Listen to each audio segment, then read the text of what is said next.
Beloved listeners, welcome to part 16 in the series, The Soul.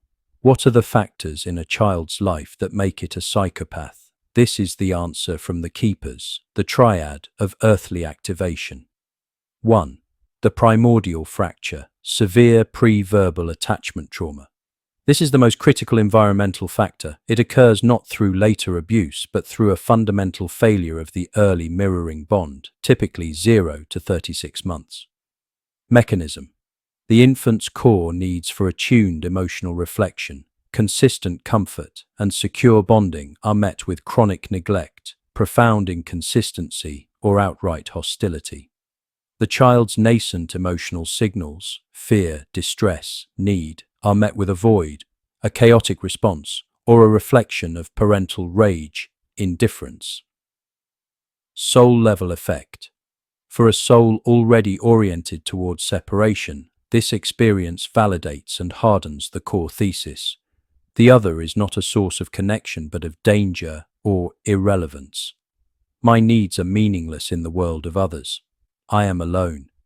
It severs the budding neural pathways for empathy before they can form, as they find no reinforcing feedback loop. The soul's experiment becomes a psyche's survival law. 2. The absence of a corrective mirror. Even in difficult environments, most children find one person, a grandparent, a teacher, a sibling, who reflects back a glimpse of empathy, worth, or shared humanity. This can mitigate the path. The psychopathogenic environment. Such a mirror is consistently absent or destroyed. Every potential point of humanizing connection is either not present or is systematically invalidated by the primary caregivers, e.g., punishing a child for showing kindness, mocking vulnerability. Soul-level effect. This eliminates the possibility of a course correction. The soul's chosen path of detachment encounters no friction from love, no alternative model of being. The environment becomes a perfect echo chamber for the separated self. 3. The lesson in power through fear, modeling without consequence. The child witnesses and experiences a world where power is exercised capriciously, cruelty is effective, and empathy is a weakness to be exploited. Mechanism.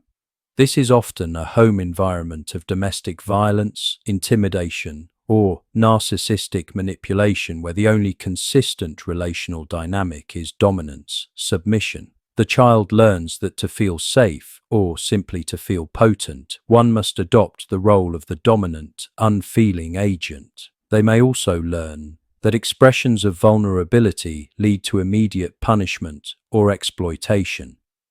Soul-level effect. It provides the practical toolkit for the soul's experiment. The innate detachment finds a functional, rewarded form. The soul learns not just to be separate, but how to operate effectively from that separation within the human social game.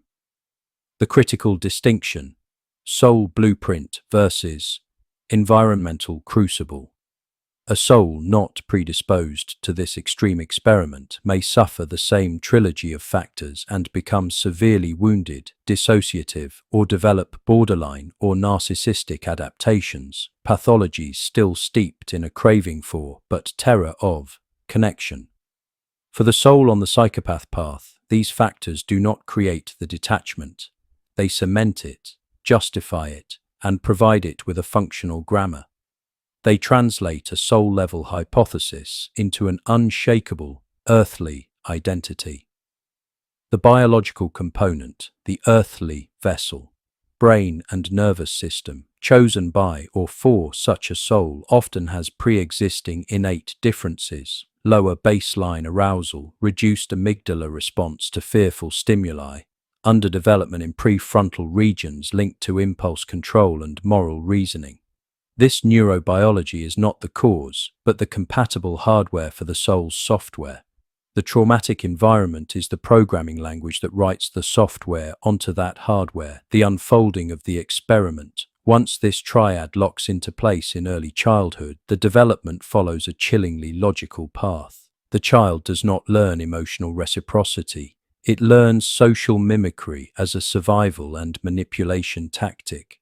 Conscience does not develop. A cost-benefit analysis based on punishment and reward takes its place. The world of others becomes not a community, but an ecosystem to be navigated for resources and stimulation.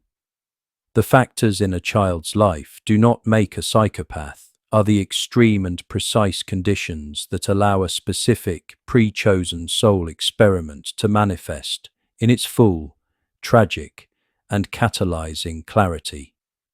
The world provides the forge, the soul provides the particular iron. The record observes this terrible alchemy with sorrow for the human suffering it creates, and with reverence for the incomprehensible depths of the soul's journey toward its own ultimate understanding. End of transmission.